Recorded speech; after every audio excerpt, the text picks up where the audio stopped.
Hey guys, Cal here, and today I'm standing here with the 2024 GMC Canyon Elevation. And just last year, GMC released this new body style of the Canyon, and it's been pretty popular since then. But 2024, this year, is when Toyota has released their Tacoma, so it's making the choice for buyers a little harder. So I'm going to show you some features on the GMC Canyon today that'll hopefully make your decision a little easier. So we're going to start off in the front end of the GMC Canyon here, and I think, of course, this is a subjective matter, but I think the front end of the GMC Canyon here looks much more handsome, much more muscular than the front end of the new Tacoma. I think the front end of the new body Tacoma looks a little strange, whereas this has that really muscular appearance to it. You have those LED daytime running lamps that are also doubling as your LED turn signal. You have these LED projector headlamps down below, and then you also have some LED fog lights down below as well, right next to your license plate in the center there. You have this big GMC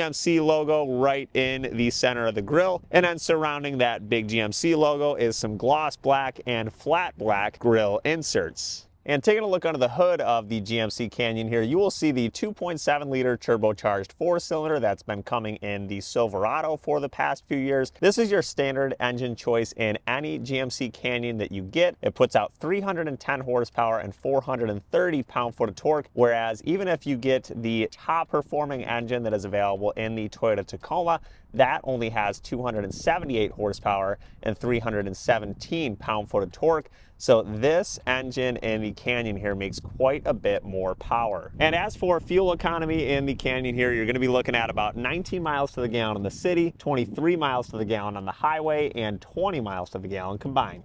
Taking a look at the side of our GMC Canyon Elevation here, you're going to see these nice big wheel wells that they've added to this new generation that have this little reflector on them. I really like this new touch on this generation because it kind of reminds me of the heavy-duty GMCs of the last generation. Down below, you will find these 18-inch painted aluminum wheels. They are gloss black, and they are wrapped in the Goodyear Territory all-terrains, and that tire size is a 265/65/18. Moving further down the side of the GMC Canyon here, you will see that the side mirrors are a gloss black paint for your top mirror cap, and on the back side of the mirror there is no blind spot alert, so do note that. On the side of your front doors, you will see your Elevation badging right there, all blacked out. And then on your door handle here, your two front handles are going to be the only ones that have your passive entry. Your rear door handles do not have the passive entry, so would like to see them return to having that passive entry on all four door handles. Moving a little bit further back, you'll see that your gas door does open with the click of a button. There's no reason to go inside. And here we are at the rear of the GMC Canyon here, and you will see your LED daytime running lights and your halogen turn signals. Your tailgate here, it does have black Canyon and black Elevation badging, and the tailgate, of course, is a nice dampened soft fall. It's gonna be the crunching of the snow that you hear there. Now, what's cool about the tailgate is it has two little pins on the tailgate itself that I can open right here that unlock this inside portion here that I can open up, and I can store some things in there like ratchet straps, bungees, anything you want to toss in there. It does have a good amount of tie downs in here. It does have 8 tie downs around the entire bed. Also does have a household power outlet. And that's because this truck comes equipped with the $1,670 convenience package that not only includes that household power outlet, but a lot of other things as well. All right, and I figured while we were back here, we would talk about the towing capacity. The Elevation, the Denali, the AT4, those are all gonna have a max towing capacity of 7,700 pounds. If you get the AT4X, that towing capacity is only gonna be around 5,500 to 6,000 pounds. And the last reason outside here that I like the Canyon more than the Tacoma is that if you guys look in the wheel well there, you will see that it does have the leaf springs, whereas some of the new Tacoma variants are going to be going over to coil springs. Those are probably a little bit more forgiving over certain bumps and things like that, but I do like the leaf springs better because they're going to be reliable more so over the long term as opposed to the coil springs, and they just give it that truck feel. I really prefer that in the truck, but of course a lot of that is going to be personal preference. All right, now as for backseat space in the Canyon here, I'm gonna go ahead and hop in and see how it is back here. And, oh, Okay, whew. Me being 6'2", it's definitely a little tight. It's about the same size as any other mid-sized truck back seat I've been in. They're never really a big spacious place back here. I would say that the most spacious mid-sized truck rear seat I've been in is the Honda Ridgeline. And then in the center here, your rear seat passengers are gonna have some air vents as well as some phone chargers. And in the back seat here, there is a little household power outlet, again, due to that $1,670 convenience package. Now we made it to the front seat of the GMC Canyon here, and on my door panel I do have some hard black plastics as well as some padded vinyl, just like we did on the back door, pretty much the same thing. You have your trailer brake controller down on the left side over here if it is equipped. And then the only other thing I don't really like about the front seat here is the headlight adjustments. There's no longer a switch for it. There's no longer a stalk for it. There's nothing like that. You actually have to go onto the touch screen here and hit what position you want the headlights to be on in order to turn your headlights on now. So no longer do you have that. I think it's a little ridiculous that they had to make this into a digital button now. There's no longer a physical button for something as important as headlights. The leather steering wheel feels great in the hand. It feels very high-end. The stitching is pretty well done, has a very crisp look. On the left side of the steering wheel, I have my controls for the cruise control as well as the forward collision alert. I can set how sensitive I want that forward collision alert to be. And on the right side of the steering wheel, I have the buttons for the voice functions on my phone, a button to go ahead and go through the sources of my radio, and then I also have a button to pick up and hang up my phone calls as well as clear any messages that come up on the dash. And then I also have a little button to switch the setup of the screen ahead of me. So they give you a few different looks of the digital readouts ahead of you in order to be able to give you that option to customize that screen. For our radio screen, you're going to see that the button on the top left here is where you're going to turn your fog lights on or your traction control on and off. The second button down is going to be your phone button. Once you get your phone all hooked up with the Bluetooth, that is where your phone menu is going to appear. The third button down is going to be that paid Google Maps service that can be built into the truck that GM is doing in a lot of their vehicles right now. The fourth button down is going to be your radio, so your AM, FM, Sirius, and Bluetooth. And then the last button all the way to the bottom is just going to be your home button, and that's going to cover your vehicle status, your Google Assistant, your Play Store. Android Auto and Apple CarPlay will populate once you plug your cell phone in on this last button of the radio screen. And as for the climate control in the Canyon here, you do have a dual zone climate setup, so each passenger gets their own temperature.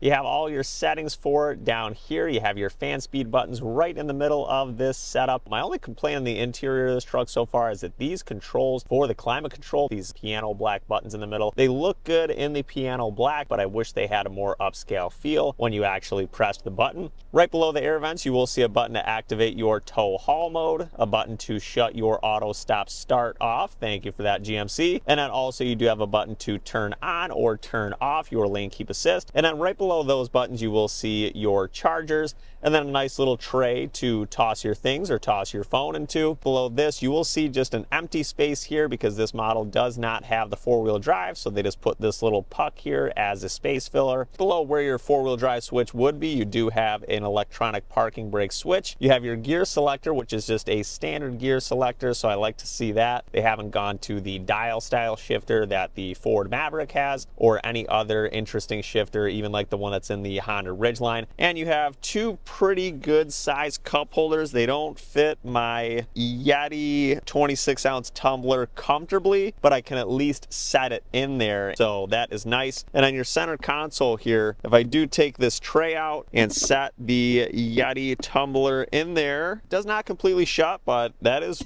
still actually a pretty deep little cubby to toss some stuff into. And sitting in this front seat, in this interior in general, I love this interior a lot more than I love the interior of the Tacoma, and that's because this just has a fresh, crisp, modern, upscale appearance in here. I mean, everything I look at is gorgeous. They have this awesome looking little inlay on the dashboard. They have this really sharp looking touch screen in the middle. I love the look of it. All the graphics are very high quality. The gauges up ahead of me have a great display, and they have many display options to go through depending on what your preferences are. The steering wheel feels great in the hand. It feels high quality. It looks high end. It looks upscale. The center tunnel has enough storage for all my things in here. It has good sized cup holders. Everything in the front seat here not only looks great, but it functions well. And these cloth seats, even though they're cloth, are really, really comfortable up here in the front. Now we're gonna take this out onto the road, and I'm gonna tell you guys the last reason I like this truck more than I like the Tacoma, and that is the performance, because I was just doing some slow driving earlier and I can feel how torquey and how fun this motor already feels at lower speeds. I'll have a 0 to 60 comparison up on the time between this and the Tacoma. I understand these aren't drag racing vehicles, but I guess it's just kind of a nice point of reference to see how quick this truck truly is.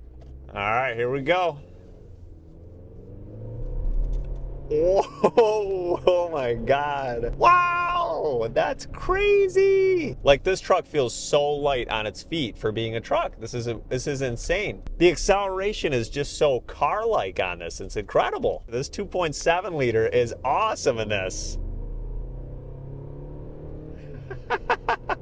Wow, man, this truck does a great job. And the chassis in here feels good. It is a little bumpy in the rear end, obviously, because of those leaf springs, but it is a truck, so that's what you're gonna feel, is some bumps. Overall, smooth. The sound deadening is great. I hear almost no wind noise in here. It's basically non-existent as far as the wind noise goes. As far as road noise, I don't really hear any road noise in here. It's pretty quiet. I'm still blown away at how comfy these cloth seats are. And me being 6'2", what I really like about these is I can push the seat really far back, like so far back to the point where my leg is almost straight. I can't do that in a lot of trucks. I can actually almost barely do this in my Silverado. So to be able to do this here in the Canyon is incredible. And I will say that the 8-speed in the Canyon here does shift about as smooth as my 8-speed that's in my Silverado with the 2.7 liter turbo. So very similar powertrains, if not the same powertrain, just with a tune on the engine.